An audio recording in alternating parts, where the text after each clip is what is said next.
ఈరోజు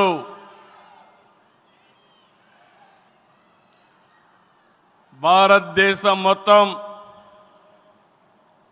మోడీ గారి నాయకత్వంలో ఈరోజు సంపూర్ణంగా సమర్థించే పరిస్థితిలో ఉన్నారు.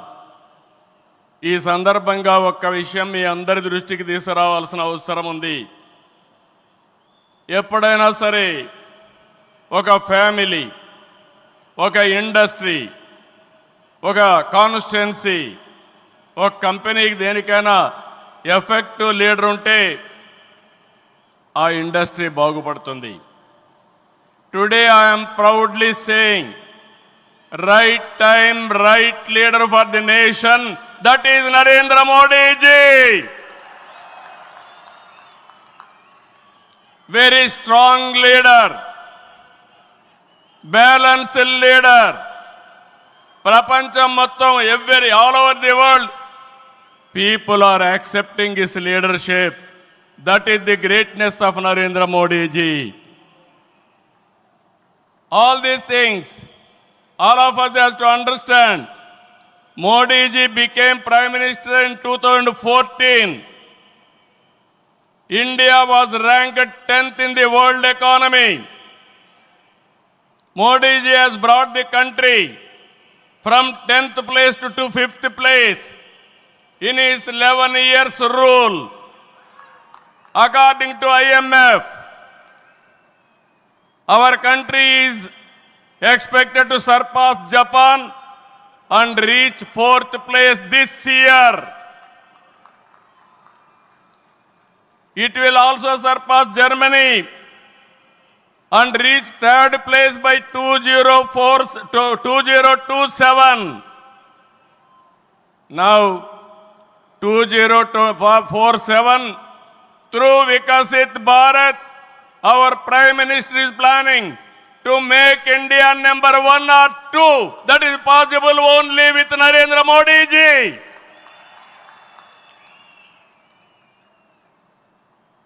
With Modi ji model, welfare, development, empowerment, a new India is emerging. In this last 10 years, people have been empowered and 15 crore people have been brought out of poverty. That is his greatness. One side development, one side eradication of poverty. That is the philosophy, ideology of our Prime Minister. Recently, always what all you talk is keeping nation first, not individual interest, anybody personal interest, only national interest. Sir, we are all proud of you. Yesterday, cabinet, you have taken one more revolutionary decision, that is caste census. It is a big game changer. I am confident you wanted to help the poorest of the poor, and also you want to bridge the gap between haves and have-nots. It is all possible only with you, with your public policies. I am very happy by announcing this. India is safe. India will become developed nation under his leadership. ఈ సందర్భంగా ఇక్కడికి వచ్చినప్పుడు మనందరం గుర్తుపెట్టుకోవాల్సింది 2024 ఎన్నికల్లో మీరందరూ ఓట్లు వేశారు. నరేంద్ర మోడీ గారి పైన ఉండే నమ్మకం, తెలుగుదేశం, జనసేన, నేను, పవన్ కళ్యాణ్ గారు కలిసి పనిచేసి రాష్ట్రం మొత్తం తిరగబడింది. 94% హిట్ రేట్ వచ్చే పరిస్థితి వచ్చింది. ఆర్థిక వ్యవస్థ అగమ్యగోచరం, ఏం చేయాలనో తెలియని పరిస్థితి. నేను 4వసారి ముఖ్యమంత్రి, కానీ ఎటు చూసినా ఆఘాతమే. అలాంటి సందర్భంలో వెంటిలేటర్ పైనున్న ఆర్థిక వ్యవస్థకి కేంద్రం, వ్యక్తిగతంగా నరేంద్ర మోడీ గారు ఆక్సిజన్ ఇచ్చారు. ఇప్పుడిప్పుడే రికవర్ అవుతున్నాం. వెంటిలేటర్ నుంచి బయట వచ్చాం. ఇంకా కొన్ని రోజులు సహకారం వస్తే ఒక బలమైన ఆర్థిక వ్యవస్థగా ఆంధ్రప్రదేశ్ని రూపకల్పన చేస్తామని హామీ ఇస్తున్నాం. 2014 రాజధాని లేని పరిస్థితిలో మనం పాలన ప్రారంభించాం. విభజన వల్ల ఉన్న రాజధాని తెలంగాణకి వెళ్ళినప్పుడు మనం రాజధాని లేకుండా బయట వచ్చాం. అమరలింగేశ్వర స్వామి ఆలయం కొలువైన పుణ్యభూమిగా, శాతవాహనుల రాజధానిగా, బౌద్ధుల ఆత్మహత్య కేంద్రంగా, కృష్ణమ్మ తీరాన విరసిల్లిన అమరావతిని రాజధానిగా ఎంపిక చేసుకున్నాం. అమరావతి కేవలం ఒక నగరం కాదు, 5 కోట్ల ప్రజల సెంటిమెంట్. ప్రజల ఆత్మ గౌరవానికి, ఆత్మవిశ్వాసానికి, ఆశలకు, ఆకాంక్షలకు ప్రతిరూపం. ప్రపంచంలో ఎక్కడా లేని విధంగా 29,000 ఎకరాలు, 29,000 మంది రైతులు, 34,000 ఎకరాలు భూమి రాజధానికి ల్యాండ్ పోలింగ్ కింద ఇచ్చారంటే ఒక భారతదేశానికే కాదు ప్రపంచానికే ఇది ఒక చరిత్ర. అలాంటి నిర్మాణం తలపెడితే దానిపైన మనం చూశాం విధ్వంసం 5 సంవత్సరాలు. ఇక్కడ రైతులున్నారు, రైతు కూలీలున్నారు, రైతు మహిళలున్నారు, వీరోచితంగా పోరాడారు. మీ పోరాటం వల్లనే ఈరోజు అమరావతికి మళ్ళీ పనుల పునఃప్రారంభం అయిందంటే అది మీ అందరి విజయం అని మరొక్కసారి విజ్ఞప్తి చేస్తున్నాను. బాధలు పడ్డారు, అవమానాలు పడ్డారు, లాఠీ దెబ్బలు తిన్నారు, జైళ్లకు పోయారు. అయినా కూడా ఎక్కడ కూడా మీరు వెనకాడలేదు. Hands of. ఇలాంటి ఉద్యమాన్ని నా చరిత్రలో ఎప్పుడూ చూడలేదు, మళ్ళీ చూస్తానని కూడా నమ్మకం లేదు. అలాంటి ఉద్యమం చేసిన ఉద్యమకారులందరికీ సెల్యూట్ చేస్తున్నా. 2024 ఎన్నికల్లో ఏకపక్షంగా ఇచ్చిన ప్రజా తీర్పుతో అమరావతికి మళ్ళీ ఊపిరి పోసుకుంది. 10 నెలల్లో సవాళ్లను అధిగమించి కేంద్ర సహకారంతో, మోదీజీ ఆశీస్సులతో అమరావతి నిర్మాణాల్ని పట్టాలెక్కించాం. ఈరోజు మళ్ళీ మేము అనుకున్నాం వర్షం వస్తుందని, కానీ మోడీ గారు వస్తున్నారంటే వర్షం కూడా రాకుండా దేవతలు మొత్తం ఆశీర్వదించారంటే అది ఈ యొక్క అమరావతి యొక్క ఒక నమ్మకం కానీ ఒక పవర్ అని చెప్పి నేను మీకు తెలియజేస్తున్నాం. ఇప్పుడే మాట్లాడుతామంటే మోడీ గారు ఒక మాట అన్నారు, నా 25 సంవత్సరాల చరిత్రలో ఏ మీటింగ్కి వచ్చినా వాతావరణం సానుకూలంగా వచ్చింది, ఏ మీటింగు క్యాన్సిల్ కాలేదు, ఈ మీటింగ్ కూడా సక్సెస్ అవుతుందనే వచ్చానని వారు చెప్పినప్పుడు నాకెంతో ఆనందం కలిగిందని చెప్పి కూడా నేను మీకు తెలియజేస్తున్నా. నేను ఒకటే మీ అందరికీ హామీ ఇస్తున్నాను, 5 కోట్ల ప్రజలు నా రాజధాని అమరావతి అని చెప్పుకునే విధంగా నిర్మాణం చేస్తాం.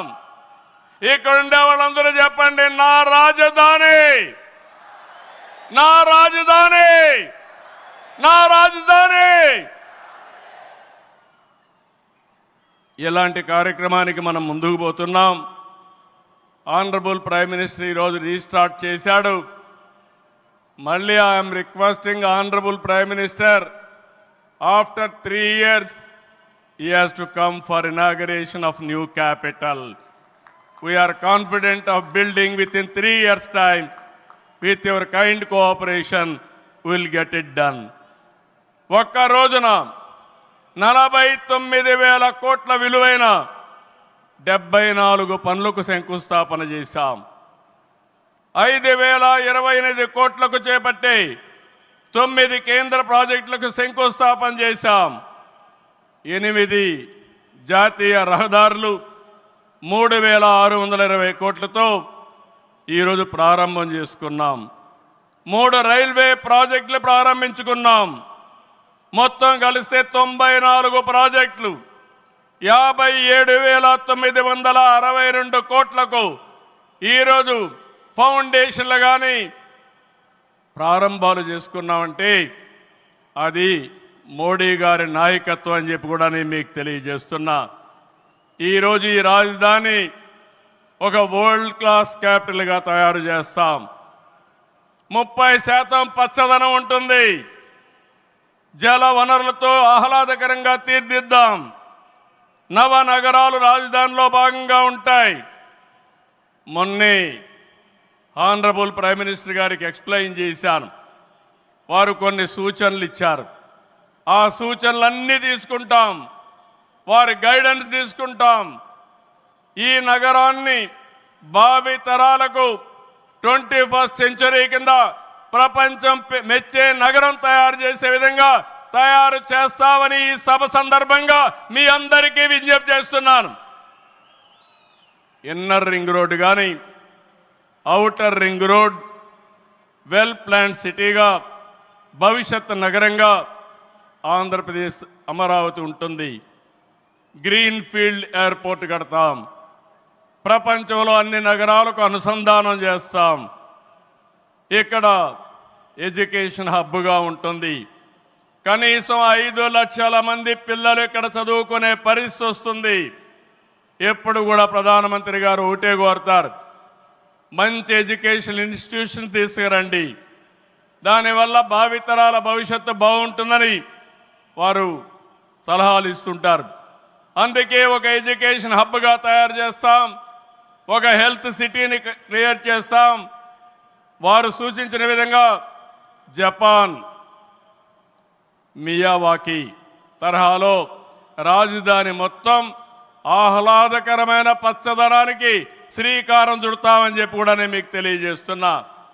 ఏ నగరంలో కూడా ఉండవు. అన్ని యుటిలిటీస్ కూడా డక్ట్లోనే తీసుకొస్తాం. గ్రీన్ ఎనర్జీతో పొల్యూషన్ లేకుండా పర్యావరణ హితంగా తయారు చేస్తాం.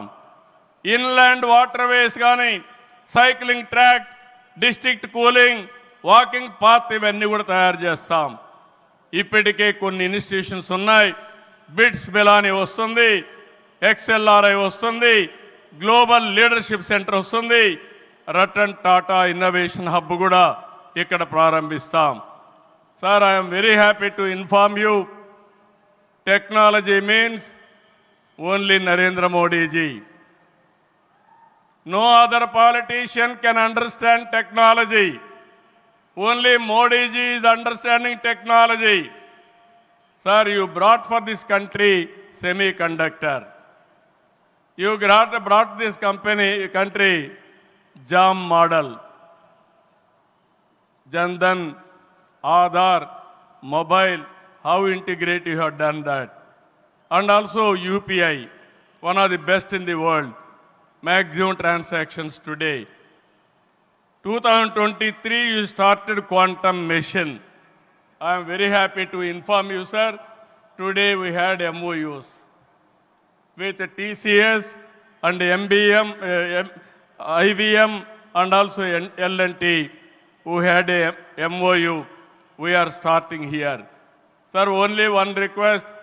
Hyderabad, we started high-tech city, inaugurated by Honorable Prime Minister at that time, our Vajpayee ji. We started IT in Hyderabad. Today we are starting Quantum Valley in Amaravati. We are focusing AI. Always you are guiding me. AI is the game changer. With this we are moving forward. Sir, I am confident your name and also Amaravati will be remembered forever with this nation. I am very confident about it, sir. I need your blessings, sir. ఒక అమరావతిని అభివృద్ధి చేయడమే కాదు, 26 జిల్లాలను అభివృద్ధి చేస్తాం. 14-19లో అన్ని education institutions వస్తే అన్ని ప్రాంతాల్లో కూడా పెట్టాం. కేంద్ర సహకారంతో 2027కి పోలవరం పూర్తవుతుంది. ప్రధానమంత్రి గారు సూచనిచ్చే విధానం ప్రకారం రాష్ట్రంలో నదుల అనుసంధానం కూడా పూర్తి చేస్తాం. ఇది కాకుండా భోగాపురం ఎయిర్పోర్టు నెక్స్ట్ ఇయర్కు పూర్తి చేస్తాం. విశాఖపట్నం స్టీల్ని మళ్ళీ ఆంధ్రుల ఆత్మాభిమానాన్ని నిలబెట్టే విధంగా 11,440 కోట్ల రూపాయల ప్యాకేజ్ ఇచ్చారు. దానికి మనస్ఫూర్తిగా ధన్యవాదాలు. విశాఖపట్నం రైల్వే జోన్ వచ్చింది, దానికి కూడా కేంద్రానికి అభినందనలు. గూగుల్, టీసీఎస్ వస్తూ ఉన్నాయి. 1,43,000 కోట్లతో ఆర్సిలార్ మిత్తల్ స్టీల్ ప్లాంట్ పెడుతున్నాడు. దానికి అడ్డంకులుంటే అవన్నీ తొలగించారు, పూర్తిగా సహకరించారు. దీనికి మనస్ఫూర్తిగా ధన్యవాదాలు సార్. వెనుకబడిన రాయలసీమ పైన ఎక్కువ ఫోకస్ పెట్టాం. హార్టికల్చర్ హబ్గా తయారు చేస్తాం. సీమలో డిఫెన్స్ సంస్థలు, హైకోర్టు ఏర్పాటు చేయడానికి, హైకోర్టు బెంచ్ ఏర్పాటు చేయడానికి అన్ని ప్రయత్నాలు చేస్తున్నాం. లేపాక్షి ఓర్వకల్ కారిడార్లో aerospace, automobile, drone city, green energy ప్రాజెక్టులు తీసుకొస్తాం. రామాయంపట్నంలో బీపీఎల్ రిఫైనరీ వస్తూ ఉంది. తిరుపతి అతిపెద్ద స్పిరిచువల్ హబ్గా తయారు చేస్తాం. కడపలో స్టీల్ ప్లాంట్ వస్తుంది. కొప్పర్తి, ఓర్వకల్ ఇండస్ట్రియల్ నోటుకి కేంద్రం సహకరించారు.